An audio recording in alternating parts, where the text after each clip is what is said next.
മക്കളെ ഇങ്ങനെ വളർത്താൻ ഏതെങ്കിലും മാതാപിതാക്കൾക്ക് കഴിയുമോ? മഹത്തുക്കളായ ചെറുപ്പകാലത്തിൽ ഉമ്മമാരും മക്കളെ വളർത്തിയത് ഇങ്ങനെയാ, അതിന്റെ പേരിലാ. അറിയില്ലേ, ലോകമറിയപ്പെട്ട മഹാനുഭാവൻ, ഏതൊരു മഹാനുഭാവന്റെ പേര് കേൾക്കുമ്പോൾ ഇന്ത്യ രാജ്യത്തെ ദേശസ്നേഹികളായ മനുഷ്യർക്ക് മുഴുവനും രോമാഞ്ചവും ആത്മാഭിമാനവും ഉണ്ടാകുമോ? ബഹുമാനനായ ശഹീദേ മില്ല ഫതഹ് അലി ഖാൻ ടിപ്പു സുൽത്താൻ റഹ്മത്തുള്ളാഹി തആല അലൈഹി. ആരാ ടിപ്പു സുൽത്താൻ? ഇന്ത്യ രാജ്യത്ത് ടിപ്പു സുൽത്താന്റെ പേര് പറയാൻ പാടില്ല. ഇന്ത്യയുടെ നിലവിലുള്ള രാഷ്ട്രപതി പോലും ടിപ്പുവിനെ പറ്റി എന്തോ നല്ല വാക്ക് പറഞ്ഞു എന്നതിന്റെ പേരിൽ വലിയ പ്രശ്നമാ. പക്ഷേ ടിപ്പു സുൽത്താനെ സംബന്ധിച്ചിടത്തോളം ഇന്ത്യ രാജ്യത്ത് കടന്നുപോയ രാഷ്ട്രപതിമാരിൽ ഒരുപാട് സ്ഥാനവും മഹത്വവുമുള്ള, പാണ്ഡിത്യം കൊണ്ടും വിനയം കൊണ്ടും ലാളിത്യം കൊണ്ടും ലോകം മുഴുവനും പേരും പ്രശസ്തിയും ആർജിച്ച ഒരു മഹാനായ രാഷ്ട്രപതി നമുക്കുണ്ടായിരുന്നു. ലക്ഷക്കണക്കിന് ആളുകളുടെ മുന്നിലും തന്റെ ചെരുപ്പൂടിയിട്ട് ആ ചെരുപ്പ് കയ്യിൽ പിടിച്ചു നടക്കുമ്പോൾ തന്റെ കീഴിൽ ജോലി ചെയ്യുന്ന, തന്റെ കൂടെ എപ്പോഴും ഉണ്ടാകുന്ന ചെറുപ്പക്കാരൻ വന്നിട്ട്, സാർ നിങ്ങളുടെ ഷൂസ് എന്റെ കയ്യിൽ തരണമെന്ന് പറയുമ്പോ ഈ 2 ഷൂസ് പിടിക്കാനുള്ള ആരോഗ്യം എനിക്കുണ്ട് എന്ന് പറഞ്ഞ് ലക്ഷക്കണക്കിന് ആളുകളുടെ മുന്നിൽ തന്റെ ചെരുപ്പ് കയ്യിലിടിച്ചിട്ട് നടന്ന ഇന്ത്യ രാജ്യം കണ്ട മഹാനായ രാഷ്ട്രപതി ഡോക്ടർ APJ അബ്ദുൽ കലാം മഹാനായ ഒരു രാഷ്ട്രപതിയായിരുന്നു. അദ്ദേഹത്തിന്റെ സെക്കൻഡുകൾക്ക് പോലും അദ്ദേഹത്തിന്റെ ചിന്തകൾക്ക് അമേരിക്കക്കാരൻ വില കൊടുക്കാമെന്ന് പറഞ്ഞു. പക്ഷേ എന്റെ ചിന്തയും എന്റെ മസ്തിഷ്കവും ഇന്ത്യ രാജ്യത്തിനു വേണ്ടിയിട്ടല്ലാതെ ഞാൻ ഉപയോഗിക്കില്ല എന്ന് പറഞ്ഞ മഹാനായ മനുഷ്യൻ. അദ്ദേഹം ലോകത്തിന് മഹിതമായ സന്ദേശങ്ങൾ നൽകി എഴുതിയ പുസ്തകമാണ് ദ വിങ്സ് ഓഫ് ഫയർ, അഗ്നിച്ചിറകുകൾ. അദ്ദേഹം അതിൽ എഴുതുന്നുണ്ട്, ഞാൻ അമേരിക്കയുടെ നാസയുടെ രഹസ്യ കേന്ദ്രങ്ങളിലേക്ക് പോയി. നാസയുടെ രഹസ്യ കേന്ദ്രങ്ങളിലേക്ക് പോയി APJ അബ്ദുൽ കലാം. അദ്ദേഹം അവിടേക്ക് ചെന്നത് അദ്ദേഹത്തിന് കിട്ടിയ ഒരവസരമല്ല, മറിച്ച് അത് അമേരിക്കക്കാർക്ക് കിട്ടിയ ഒരവസരമായിരുന്നു. കാരണം അദ്ദേഹം ഇങ്ങനെ നടക്കുമ്പോഴും ശാസ്ത്രജ്ഞന്മാരൊപ്പം കൂടി അദ്ദേഹത്തോട് പല സംശയങ്ങളും ചോദിച്ചു. സ്വതസിദ്ധമായ ശൈലിയിൽ പുഞ്ചിരി തൂകി അദ്ദേഹം അതിനെല്ലാം മറുപടി പറഞ്ഞുകൊണ്ട് മുന്നോട്ട് നടന്നു. അങ്ങനെ പതുക്കെ മുന്നോട്ട് നടക്കുമ്പോൾ പെട്ടെന്ന് നാസയുടെ ചുവരിൽ പതിച്ചിരുന്ന ഒരു ഛായാചിത്രം കണ്ടിട്ട് ഡോക്ടർ അബ്ദുൽ കലാം അവിടെ തന്നെ നിന്നു. കുറെ നേരം ആ ചിത്രത്തിലേക്ക് നോക്കി നിന്നു. അദ്ദേഹം എഴുതുന്നു, ഒറ്റ നോട്ടത്തിൽ എനിക്ക് മനസ്സിലായി, അമേരിക്കയുടെ രഹസ്യ കേന്ദ്രമായ നാസയുടെ ചുവരിൽ തൂക്കിയിട്ടിരിക്കുന്ന ഛായാചിത്രം അതൊരു ഇന്ത്യക്കാരന്റെ ചിത്രമാണ്. ഒരു പരമ്പരാഗത ഇന്ത്യൻ വേഷം ധരിച്ചുകൊണ്ടൊരു പോരാളി വെള്ളക്കാർക്കെതിരെ റോക്കറ്റ് ആക്രമണം നടത്തുന്ന ഒരു ഛായാചിത്രം ഞാൻ കണ്ടു. അതൊരു ഇന്ത്യക്കാരന്റെ ചിത്രമെന്ന് മനസ്സിലാക്കി ഒരു ഇന്ത്യക്കാരനായതിന്റെ പേരിൽ എനിക്കൊന്ന് അഭിമാനം തോന്നുകയുണ്ടായി. ഏതൊരു അബ്ദുൽ കലാമിന്റെ പേര് പറഞ്ഞുകൊണ്ടാണോ ഇന്ത്യക്കാരെന്ന് അഭിമാനിക്കുന്നത്, ഏതൊരു അബ്ദുൽ കലാമിനെയാണോ ഇന്ത്യയുടെ മുസ്ലിമാൻ എന്ന് പറയുന്നത്, അബ്ദുൽ കലാം പറയുന്നു, ഒരു ഛായാചിത്രം കണ്ടിട്ട് എനിക്കൊരു ഇന്ത്യക്കാരനായതിൽ അഭിമാനം തോന്നി. അതെ, അമേരിക്കയുടെ നാസയുടെ കേന്ദ്രത്തിൽ അബ്ദുൽ കലാം കണ്ട ഛായാചിത്രം ആരുടെ ഛായാചിത്രമാ? ബഹുമാനനായ ടിപ്പു സുൽത്താന്റെ ഛായാചിത്രമാണ്. പാകിസ്ഥാൻ 4000 കിലോമീറ്റർ അപ്പുറത്തേക്ക് കുതിച്ചു ചാടുന്ന ഒരു ബല്ലാസ്റ്റിക് മിസൈൽ വികസിപ്പിച്ചെടുത്തു. 4000 കിലോമീറ്റർ. എന്നിട്ട് അതിനൊരു പേര് വെക്കണം. എന്ത് പേരിടും? മുഹമ്മദ് അലി ജിന്നയുടെ പേരിട്ടില്ല, പട്ടാള മേധാവിമാരുടെ പേരിട്ടില്ല. പിന്നെയോ ഇന്ത്യയുടെ ശത്രു രാജ്യമായ പാകിസ്ഥാൻ 4000 കിലോമീറ്റർ അപ്പുറത്തേക്ക് കുതിച്ചു ചാടുന്ന മിസൈലിന് കൊടുത്ത പേര് ടിപ്പു സുൽത്താന്റെ പേരാ. ടിപ്പു എന്ന പേരാണ് അതിനിട്ടത്. ഇംഗ്ലണ്ടിലെ വോൾവിച്ചിലെ റോഡുണ്ട എന്ന പേരുള്ള ഒരു മ്യൂസിയം ഉണ്ട്, വോൾവിച്ച് റോഡുണ്ട. ആ മ്യൂസിയത്തിൽ പോയി APJ അബ്ദുൽ കലാം അദ്ദേഹം പറയുന്നു, എന്നെ അവിടുത്തെ ആളുകൾ കൂട്ടിക്കൊണ്ടുപോയി ഒരു പീരങ്കിയുടെ മുന്നിൽ നിർത്തി. ഇതാരുടെ പീരങ്കി എന്നറിയോ? അദ്ദേഹം മറുപടി പറഞ്ഞില്ല. അവർ പറഞ്ഞു, ഇത് നിങ്ങളുടെ ടിപ്പുവിന്റെ പീരങ്കിയാണ്. ഞാൻ പറഞ്ഞു വന്നത്, അമേരിക്കയുടെ നാസയുടെ രഹസ്യ കേന്ദ്രത്തിന്റെ ഉള്ളിൽ ആദരിക്കപ്പെട്ട ടിപ്പു, ഇന്ത്യയുടെ ശത്രു രാജ്യമായ പാകിസ്ഥാന്റെ അകത്തളങ്ങളിൽ ആദരിക്കപ്പെട്ട ടിപ്പു, ബ്രിട്ടനിലും ഇംഗ്ലണ്ടിലും ആദരിക്കപ്പെട്ട ടിപ്പു. ആ ടിപ്പുവിന്റെ പേര് ഇന്ത്യ രാജ്യത്ത് പറയാൻ പാടില്ല. ഇന്ത്യയിൽ ടിപ്പുവിനെ ആദരിക്കാൻ പാടില്ല. ടിപ്പു സുൽത്താനെ പറ്റി കുറെ കള്ളക്കഥകൾ ഇങ്ങനെ പറഞ്ഞു പഠിപ്പിക്കുക, കുറെ കള്ളക്കഥകൾ. എന്താ? ടിപ്പു സുൽത്താൻ മതഭ്രാന്തനായിരുന്നു അത്രേ. ടിപ്പു സുൽത്താൻ വലിയ വർഗീയവാദിയാണ്. എത്രത്തോളം എന്ന് വെച്ചാൽ ചില ചരിത്രകാരന്മാർ എഴുതിയേക്കുക, ഈ ഉണ്ണിയാർച്ച എന്നൊക്കെ നമ്മൾ കേട്ടിട്ടില്ലേ? ഉണ്ണിയാർച്ചയെ പോലും ടിപ്പു സുൽത്താൻ അടിമയാക്കി തന്റെ കൊട്ടാരത്തിൽ കൊണ്ടുപോയി വെപ്പാട്ടിയായി ഉപയോഗിച്ചിരുന്ന ഉണ്ണിയാർച്ചയെ ഇത് കേൾക്കുമ്പോഴാ ചിലർക്ക് രക്തം തിളയ്ക്കുന്നത്. ഉണ്ണിയാർച്ച എന്നൊരു വ്യക്തി ജീവിച്ചിരുന്നു എന്നതിന്റെ ഒരു തെളിവുമില്ല. വെറും വാമൊഴികളിലൂടെ, പാട്ടുകളിലൂടെ, കഥകളിലൂടെ മാത്രം പ്രചരിക്കപ്പെട്ട ഒരവതാരമാണ് ഉണ്ണിയാർച്ച. ജീവിച്ചിരുന്നു എന്നതിന്റെ ഒരു തെളിവുമില്ല. ഇനി ജീവിച്ചിരുന്നു എന്ന് തന്നെ വെച്ചോട്ടെ, ഉണ്ണിയാർച്ചയെ പറ്റി പറയപ്പെടുന്ന കാലമൊക്കെ 16-ാം നൂറ്റാണ്ടും 17-ാം നൂറ്റാണ്ടുമാണ്. ടിപ്പു സുൽത്താൻ ജീവിച്ചിരുന്നത് അതും 100 കൊല്ലം കഴിഞ്ഞിട്ട് 18-ാം നൂറ്റാണ്ടിലാണ്. 17-ാം നൂറ്റാണ്ടിലുള്ള ഉണ്ണിയാർച്ചയാണ് 18-ാം നൂറ്റാണ്ടിലെ ടിപ്പു സുൽത്താൻ ഉപയോഗിച്ചതെന്ന്. വെറും കള്ളക്കഥകൾ. കഥകളിലൂടെ സിനിമകൾ പോലും ഇപ്പോ മലയാളത്തില് 3-4 അവാർഡുകൾ നേടിയെടുത്ത ആമേൻ എന്നു പേരുള്ള ഒരു സിനിമയുണ്ട്. ഞാൻ കണ്ടിട്ടില്ല, നിങ്ങൾ കണ്ടിട്ടുണ്ടാവും. അതിന്റെ തുടക്കം ടിപ്പു സുൽത്താനെ കാണിക്കും അത്രേ. ആലപ്പുഴയ്ക്ക് കുട്ടനാടിനടുത്ത് കുമരങ്കരി എന്ന പ്രദേശത്ത് ഒരു സുറിയാനി ചർച്ച്, ആ ചർച്ച് ആക്രമിച്ച് അവിടെ നിന്നെന്തൊക്കെ വിലപിടിപ്പുള്ള വസ്തുക്കൾ എടുക്കാൻ ടിപ്പു സുൽത്താൻ തന്റെ പടയാളികളുമായി ഇങ്ങനെ വരികയാണത്രേ. അങ്ങനെ വന്ന് രാത്രി ഇങ്ങനെ ആ ചർച്ചിന്റെ മുന്നിൽ നിൽക്കുമ്പോൾ പെട്ടെന്ന് പൗലോസ് പുണ്യാളൻ അതിന്റെ ഉള്ളിൽ ഇങ്ങനെ പ്രത്യക്ഷപ്പെട്ട് പ്രകാശം വന്ന് ടിപ്പു സുൽത്താൻ ഒളിച്ചോടി, തിരിച്ചു പേടിച്ചോടി എന്നൊക്കെയാ പറയുന്നത്. പക്ഷേ കൃത്യമായ രേഖകളുണ്ട്. പെരിയാറിന്റെ വടക്കോട്ട് ടിപ്പു വന്നിട്ടില്ല. പറയുന്നു ആലപ്പുഴയില് കുമരങ്കരിയില് ടിപ്പു സുൽത്താൻ വന്നു എന്ന്. കള്ളക്കഥകളാണ് ടിപ്പു സുൽത്താനെ പറ്റി പറയുന്നത്. നമ്മൾ വ്യക്തമായി അറിയണം. മാത്രമല്ല, എന്റെ ശബ്ദം കേൾക്കുന്ന ഏതെങ്കിലും ഹിന്ദു സഹോദരങ്ങൾ ഉണ്ടെങ്കിൽ ടിപ്പു സുൽത്താൻ ഹിന്ദുക്കളുടെ ശത്രു എന്ന് പറഞ്ഞാണെന്ന് പലരും പ്രചരിപ്പിക്കുന്നത്. ടിപ്പു ജയന്തി ആഘോഷിക്കാൻ, ടിപ്പുവിനെ ഓർക്കാൻ ഇന്ത്യ രാജ്യത്ത് അനുവാദം നൽകുന്നില്ല എങ്കിൽ അത് കേവലം ഇസ്ലാമിന്റെയോ മുസ്ലിമുകളുടെയോ മാത്രം പ്രശ്നമല്ല. അത് ഇന്ത്യ രാജ്യത്തെ എല്ലാ നല്ലവരായ ഹിന്ദുവിന്റെയും മുസ്ലിമിന്റെയും ക്രിസ്ത്യാനിയുടെയും പ്രശ്നമാ. ആരാ ടിപ്പു സുൽത്താൻ? നമ്മുടെ ഈ കൊല്ലം ജില്ലയിൽ നിന്ന് പോലും, ഇന്ത്യയുടെ പല ഭാഗത്ത് നിന്ന് പോലും ഹൈന്ദവ സഹോദരങ്ങൾ തീർത്ഥാടനത്തിനായി വരുന്ന കൊല്ലൂർ മൂകാംബിക ക്ഷേത്രമുണ്ട്. ഇവിടെ നിന്ന് പോലും ആളുകൾ ബസ് പിടിച്ച് അവിടെ പോകാറുണ്ട്. രാജ്യത്തിന്റെ പല ഭാഗങ്ങളിൽ നിന്നും കൊല്ലൂർ മൂകാംബികയിൽ ദർശനത്തിന് വേണ്ടി വരുന്ന ഹൈന്ദവ സഹോദരങ്ങളുണ്ട്. ഈ കൊല്ലൂർ മൂകാംബിക ക്ഷേത്രത്തിൽ എല്ലാ ദിവസവും ആ ക്ഷേത്രത്തിൽ ഒരു പ്രാർത്ഥന നടത്താറുണ്ട്. സലാം മംഗളാരതി എന്നാണ് ആ പ്രാർത്ഥനയുടെ പേര്. സലാം മംഗളാരതി. സലാം എന്നൊക്കെ കേൾക്കുമ്പോ പള്ളിയിൽ നടക്കുന്ന പ്രാർത്ഥനയാന്ന് വിചാരിക്കല്ലേ. കൊല്ലൂർ മൂകാംബിക ക്ഷേത്രത്തിൽ സലാം മംഗളാരതി എന്നൊരു പ്രാർത്ഥന നടക്കുന്നുണ്ട്.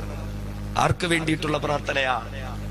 ടിപ്പു സുൽത്താന് വേണ്ടിയിട്ട് പ്രാർത്ഥന എല്ലാ ദിവസവും കൊല്ലൂർ മൂകാംബിക ക്ഷേത്രത്തിലെ. അവിടെ നിന്ന് കുറച്ചു ദൂരം യാത്ര ചെയ്താൽ ശങ്കരനാരായണീ ക്ഷേത്രം എന്നൊന്നും മറ്റോ പറയപ്പെടുന്ന ഒരു ക്ഷേത്രമുണ്ട്. അവിടെ ഉത്സവം നടക്കാറുണ്ട് 12 ദിവസം. ഈ 12 ദിവസവും ആ ക്ഷേത്രത്തിലെ പൂജാരി ഒരു തൊപ്പി ധരിച്ചിട്ടാണ് പൂജാകർമ്മങ്ങൾ ചെയ്യുന്നത്. ആരുടെ തൊപ്പി? ടിപ്പു സുൽത്താൻ അവിടുത്തെ പൂജാരിക്ക് സമ്മാനമായി കൊടുത്ത തൊപ്പി. 12 ദിവസം ഇത് തലേ വെച്ചിട്ടാ പൂജ നടക്കുന്നത്. ആ ക്ഷേത്രത്തില് 600 കിലോ തൂക്കമുള്ളതായ ഒരു ഓട്ടുമണിയുണ്ട്. 600 കിലോ ഉള്ളത്. അത് ടിപ്പു സുൽത്താൻ കൊടുത്തതാ. നമുക്കറിയോ ചരിത്രം? ഈ ടിപ്പുവിനെയാണ് ക്ഷേത്രം തകർത്ത ആള്, കൊലപാതകങ്ങൾ നടത്തിയ ആള്, കലാപങ്ങൾ നടത്തിയ ആള്. കേരളത്തിൽ 58 ക്ഷേത്രങ്ങൾക്ക് ടിപ്പു സുൽത്താൻ സാമ്പത്തിക സഹായം കൊടുത്തതിന്റെ തെളിവുകളുണ്ട്. ഇവിടെ ഗുരുവായൂർ ക്ഷേത്രത്തിന് പോലും 500 ഏക്കർ ഭൂമി ടിപ്പു സുൽത്താൻ കൊടുത്തിട്ടുണ്ട്. കസബയിലെ വേട്ടയ്ക്കൊര മകൻകാവ് ക്ഷേത്രത്തിന് 180 ഏക്കർ ഭൂമി. ഇതിന്റെ കൃത്യമായ തെളിവുകൾ ഇന്നും കോഴിക്കോട് വ്യക്തമായി സൂക്ഷിക്കപ്പെട്ടിട്ടുണ്ട്. അതുകൊണ്ട് ടിപ്പു സുൽത്താനെതിരെ ആരെങ്കിലും ശബ്ദിക്കുന്നുണ്ടെങ്കിൽ ഇന്ത്യയിലെ മുസ്ലിമുകളുടെ മാത്രം പ്രശ്നമല്ല, ഇന്ത്യ രാജ്യത്തെ മുഴുവൻ മനുഷ്യരുടെയും പ്രശ്നമാണ്. കേരളത്തിലേക്ക് വരുമ്പോൾ മേലാളന്മാരുടെ ജാതീയതയെ നിലനിൽക്കുന്നതിന്റെ പേരിൽ മാറുമറയ്ക്കാൻ അവകാശമില്ലാത്ത കീഴാള ജനവിഭാഗത്തിലെ അമ്മപെങ്ങന്മാർക്ക് മാറുമറയ്ക്കാൻ അവകാശം കൊടുത്ത ടിപ്പു സുൽത്താന. തൃശ്ശൂരിനടുത്ത് ചേലക്കര എന്നൊരു സ്ഥലമുണ്ട്. അവിടെ വെച്ചിട്ടാണ് ടിപ്പു ചേല വിതരണം ചെയ്തത്. അതുകൊണ്ട് ആ സ്ഥലത്തിന് ചേലക്കര എന്ന പേര് വന്നു. ഞാൻ പറഞ്ഞു വന്നത് ഈ ടിപ്പു സുൽത്താൻ, മഹാനായ ടിപ്പു സുൽത്താൻ റഹ്മത്തുള്ളാഹി തആല അലൈഹി, അദ്ദേഹത്തിന്റെ കൊട്ടാരത്തിനടുത്തൊരു വലിയ പള്ളി പണിയുകയാ. സഹോദരങ്ങളെ സഹോദരിമാര് ഗൗരവപൂർവ്വം കേൾക്കേണ്ടുന്ന വിഷയമാണ്. ടിപ്പു സുൽത്താൻ ഒരു വലിയ പള്ളി പണിയുകയാ. എന്നിട്ട് സുൽത്താനും പണി കഴിപ്പിച്ച പള്ളിയുടെ ഉദ്ഘാടന കർമ്മത്തിന്റെ ദിവസം വരികയാണ്. രാജ്യത്തിന്റെ വിവിധ ഭാഗങ്ങളിൽ നിന്ന് ആളുകളെല്ലാം ആ പള്ളിയുടെ അങ്കണത്തിലേക്ക് ഒഴുകിയെത്തുകയാ. ഹിന്ദുവും മുസൽമാനും ക്രിസ്ത്യാനിയും അടക്കമുള്ള സകല ആളുകളും ഒഴുകിയെത്തുകയാ. കാരണം ടിപ്പു സുൽത്താൻ എവിടെ തന്റെ കോട്ട പണിഞ്ഞാലും ആ കോട്ടയുടെ മുന്നിൽ തന്നെ ഹൈന്ദവർക്ക് വേണ്ടി ക്ഷേത്രം പണിഞ്ഞു കൊടുക്കുമെങ്കിലും ഇന്നും വെല്ലൂർ ബാഖിയാത്ത് സാലിഹാത്ത് എന്ന മഹത്തായ സ്ഥാപനത്തിനടുത്ത് ബഹുമാനനായ ടിപ്പു പണി കഴിപ്പിച്ച വലിയ ഒരു കോട്ടയുണ്ട്. ആ കോട്ടയുടെ മുന്നിൽ ഹൈന്ദവർക്ക് വേണ്ടി പണി കഴിപ്പിച്ച ക്ഷേത്രമുണ്ട്, ക്രൈസ്തവർക്ക് വേണ്ടി പണി കഴിപ്പിച്ച ചർച്ചുണ്ട്, മുസ്ലിമുകൾക്ക് വേണ്ടി പണി കഴിപ്പിച്ചതായ പള്ളിയുമുണ്ട്. എന്നാലെന്നറിയുമോ, ഇന്ന് ആ മുസ്ലിം പള്ളി പൂട്ടപ്പെട്ടു പോയിരിക്കുകയാണ്. അധികാരികളുടെ വർഗീയ നിലപാട് മൂലം മുസ്ലിം പള്ളി പൂട്ടപ്പെട്ടു പോയിരിക്കുകയാ. പക്ഷേ ടിപ്പു സുൽത്താൻ പണി കഴിപ്പിച്ചു കൊടുത്തതായ ക്ഷേത്രത്തിൽ ഇന്നും പൂജാകർമ്മങ്ങൾ നടത്തപ്പെടുകയാ. ടിപ്പു സുൽത്താൻ പണി കഴിപ്പിച്ചു കൊടുത്ത ചർച്ചിൽ ഇന്നും അവിടെ കുർബാനയടക്കമുള്ള കർമ്മങ്ങൾ നടത്തപ്പെടുകയാ. ഇത്രത്തോളം മതേതരനായ ചക്രവർത്തിയായിരുന്നില്ല ടിപ്പു സുൽത്താൻ. ആ ടിപ്പു സുൽത്താൻ ഒരു വലിയ പള്ളി പണിയുകയാ. മസ്ജിദുൽ ഫതഹ് എന്നോ മറ്റോ ചരിത്രത്തിൽ രേഖപ്പെടുത്തപ്പെട്ടിട്ടുള്ള പള്ളിയാ. ഏത് പേരായിരുന്നാലും ആ പള്ളിയുടെ ഉദ്ഘാടന കർമ്മം നടക്കുന്ന ദിവസം രാജ്യത്തിന്റെ വിവിധ ഭാഗങ്ങളിൽ നിന്ന് ആളുകൾ ഒഴുകിയെത്തുകയാ. സുൽത്താൻ പണി കഴിപ്പിച്ച പള്ളിയുടെ ഉദ്ഘാടന കർമ്മം കാണാൻ ലോകത്തിന്റെ രാജ്യത്തിന്റെ വിവിധ ഭാഗങ്ങളിൽ നിന്ന് ആളുകൾ ഒഴുകിയെത്തുകയാ. ഒരുപാട് മുസ്ലിം പണ്ഡിതന്മാരുണ്ട്, ഒരുപാട് മശായിഖന്മാരുണ്ട്, ഒരുപാട് സൂഫിയാക്കളുണ്ട്. എല്ലാവരും ഇങ്ങനെ പള്ളിയുടെ മുന്നിലേക്ക് വന്ന് പള്ളിയുടെ ഉദ്ഘാടന കർമ്മത്തിന് വേണ്ടി കാത്തിരിക്കുമ്പോൾ ആരായ ടിപ്പു സുൽത്താൻ റഹിമഹുല്ലാഹ് അദ്ദേഹം പെട്ടെന്ന് തന്നെ തന്റെ മുന്നിൽ കൂടിയിരിക്കുന്ന 10,000-കണക്കിന് വരുന്ന പാരാവാരം പോലെയുള്ള ആളുകളോട് വിളിച്ചു പറയുകയാ, ഞാൻ നേരിട്ട് പണി കഴിപ്പിച്ച എന്റെ ഈ പള്ളിയുടെ ഉദ്ഘാടനം ഒരു സാധാരണക്കാരനായ മനുഷ്യനെ കൊണ്ട് ഞാൻ നടത്തിക്കില്ല. അതുകൊണ്ട് ഞാൻ ആവശ്യപ്പെടുകയാണ്, എന്റെ മുന്നിൽ മഹത്തുക്കളായ സുഫിയാക്കളുണ്ട്, മശായിഖന്മാരുണ്ട്, ഫുഖഹാക്കളുണ്ട്, വലിയ വലിയ പണ്ഡിതന്മാരുണ്ട്. എന്നാൽ ഞാൻ ആവശ്യപ്പെടുകയാ, പ്രായപൂർത്തിയായിട്ട് ഇന്നേ വരേക്കും ഒരു ജമാഅത്ത് നിസ്കാരവും മുടക്കാത്ത ഒരാളുണ്ടെങ്കിൽ അയാള് മുന്നിലേക്ക് കടന്നു വരിക, എന്റെ പള്ളിയുടെ ഉദ്ഘാടന കർമ്മം നിർവഹിക്കുക. അതേ പ്രായപൂർത്തിയായിട്ട് നാളുന്നവരെയും ഒരു ജമാഅത്ത് നിസ്കാരവും മുടക്കാത്തവരുണ്ടോ? ടിപ്പുവിന്റെ പള്ളിയുടെ ഉദ്ഘാടന കർമ്മം നിർവഹിക്കുക. എല്ലാവരും ഒന്ന് ചിന്തിച്ചു നോക്കുകയാ, പടച്ചവര് എപ്പോഴെങ്കിലും ഒക്കെ ഒരു നിസ്കാരം എനിക്ക് ജമാഅത്ത് നഷ്ടപ്പെട്ടു പോയിട്ടുണ്ടാകാം, കളാ ആക്കിയിട്ടില്ല, പക്ഷേ ജമാഅത്ത് നഷ്ടപ്പെട്ടു പോയിട്ടുണ്ടാകാം. അതുകൊണ്ട് ഒരാൾക്കും മുന്നോട്ട് വരാൻ ധൈര്യമില്ല. എല്ലാവരും നിശബ്ദരായി തോൽവി സമ്മതിച്ചു കൊണ്ടിരിക്കുമ്പോ രാജ്യത്തിന്റെ പരമാധികാരം കയ്യിലാണെന്ന ഭരണാധികാരിയായ ബഹുമാനനായ ടിപ്പു സുൽത്താൻ വിളിച്ചു പറയുകയാ, എങ്കിൽ ഞാൻ തന്നെ പള്ളിയുടെ ഉദ്ഘാടന കർമ്മം നിർവഹിക്കാം. അൽഹംദുലില്ലാഹ്, അൽഹംദുലില്ലാഹ്, പ്രായപൂർത്തിയായിട്ട് നാളുന്നവരെയും ഒരു നിസ്കാരത്തിന്റെയും ജമാഅത്ത് ഞാൻ മുടക്കിയിട്ടില്ല. അങ്ങനെ മുടക്കാൻ എന്റെ ഉമ്മ എന്നെ പഠിപ്പിച്ചിട്ടില്ല. എന്റെ ശബ്ദം കേൾക്കുന്ന ഉമ്മമാര്, കഴിയുമോ ടിപ്പുവിനെ പോലെ നിങ്ങളുടെ മക്കളെ വളർത്താൻ? ടിപ്പുവിന്റെ ഉമ്മ ഭരണാധികാരം കൈയാളുന്ന പൊന്നുമോൻ 15ാമത്തെ വയസ്സിൽ വെള്ളക്കാരുടെ മുന്നിൽ വാളമെടുത്തുകൊണ്ട് പടപ്പുറപ്പാട് നടത്തിയ പൊന്നുമോൻ, മസ്താൻ ടിപ്പു സുൽത്താനോടുള്ള താല്പര്യപ്രകാരം ടിപ്പു എന്ന പേര് വിളിക്കപ്പെട്ട പൊന്നുമോൻ, ആ പൊന്നുമോനെ ആ പൊന്നുമോന്റെ ഉമ്മ വളർത്തിയതെങ്ങനെയാ? ഒരു നിസ്കാരത്തിന്റെ ജമാഅത്ത് പോലും മുടക്കാതെയല്ലേ? അല്ലാഹുവിന്റെ വിശുദ്ധ ഖുർആൻ കൊടുത്ത സർട്ടിഫിക്കറ്റ് എന്താ? അല്ലദീന ഇമ്മക്കന്നാഹും ഫിൽ അർളി അഖാമുസ്സലാഹ വആതവുസ് സകാഹ വഅമറൂ ബിൽ മഅറൂഫ് വനഹൂ അനിൽ മുൻകർ വലില്ലാഹി ആഖിബത്തുൽ ഉമൂർ. ഏതൊരു ടിപ്പുവിന്റെ അന്ത്യമാണോ ലോകത്തിന് മുഴുവനും മാതൃകയായത്, പിന്നാലെ നിന്നുകൊണ്ട് തന്റെ തലയ്ക്ക് പിന്നാലെ വെടിവെച്ചവനെ പോലും വെട്ടിക്കൊലപ്പെടുത്തിക്കൊണ്ട് ഇന്ത്യ രാജ്യത്തിന്റെ ചരിത്രത്തിൽ ഒരു രാജാവിനും അവകാശപ്പെടാൻ കഴിയാത്ത നിലയിൽ ബ്രിട്ടീഷുകാരോട് നേരിട്ട് പടവെട്ടി രക്തസാക്ഷിത്വം വഹിച്ച ഒരേ ഒരു ഭരണാധികാരി ടിപ്പു സുൽത്താൻ മാത്രമാണെങ്കിലും ആ ടിപ്പുവിന്റെ ഗുണഗണങ്ങളൊന്നറിയടേ. അല്ലാഹുവിന്റെ ഖുർആൻ പറഞ്ഞ ചില മഹത്തുക്കളിൽ അല്ലദീന ഇമ്മക്കന്നാകും ഫിൽ അർളി അഖാമുസ്സലാ, എത്ര അധികാരം പടച്ച തമ്പുരാൻ കൊടുത്താലും നിസ്കാരത്തെ കൃത്യമായി നിലനിർത്തുന്നവരെന്ന് ഖുർആൻ പറഞ്ഞ ആ മഹത്തായ സിഫത്തിലേക്ക് കടന്നുപോയ ടിപ്പു സുൽത്താൻ, ആ ടിപ്പുവിനെ വളർത്തിയ പ്രിയപ്പെട്ട ഉമ്മ, ടിപ്പുവിന് കൊടുത്ത തർബിയത്തും സ്വലാഹിയത്തും അതാണെങ്കിലും എന്റെ ശബ്ദം കേൾക്കുന്ന മങ്ങാരത്തെ പ്രിയപ്പെട്ട ഉമ്മമാരെ, കഴിയുമോ നിങ്ങളുടെ മക്കളെ നിങ്ങൾക്ക് ഇങ്ങനെയൊന്ന് വളർത്താൻ? ഒരു ജമാഅത്ത് നിസ്കാരം പോലും മുടക്കാതെ അവിടെയാണ് ഹബീബായ റസൂല് പഠിപ്പിച്ചത്. ഏഴാമത്തെ വയസ്സ് മുതൽ നിസ്കാരത്തിന്റെ കാര്യത്തിൽ ശ്രദ്ധയുണ്ടാക്കണം. വിശദീകരിക്കാൻ നമുക്ക് സമയമില്ല. ഖുർആൻ പഠിപ്പിക്കുന്ന മഹത്തായ മറ്റൊരു സംസ്കാരമുണ്ട്, ഹബീബായ റസൂല് പഠിപ്പിച്ച സംസ്കാരം. 7 വയസ്സായാൽ മക്കളെ നിസ്കരിപ്പിക്കണം. 10 വയസ്സായിട്ടും നിസ്കരിച്ചില്ലെങ്കിൽ അടിക്കണം. ശേഷം റസൂലുള്ള പറഞ്ഞു, വഫർരിഖൂ ബൈനഹും ഫിൽ മലാജിഅ, വഫർരിഖൂ ബൈനഹും ഫിൽ മലാജിഅ.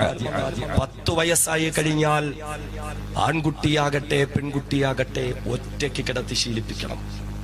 പിന്നെ ഒരുമിച്ച് കിടത്താൻ പാടില്ല. 10 വയസ്സ് പൂർത്തിയായോ പിന്നെ ആരോടൊപ്പവും അവരെ ഒരുമിച്ച് കിടത്തരുത്. 10 വയസ്സ് പൂർത്തിയായാ മാറ്റിക്കിടത്തണം. കാലഘട്ടം ഒന്ന് തെളിയിച്ചില്ലേ?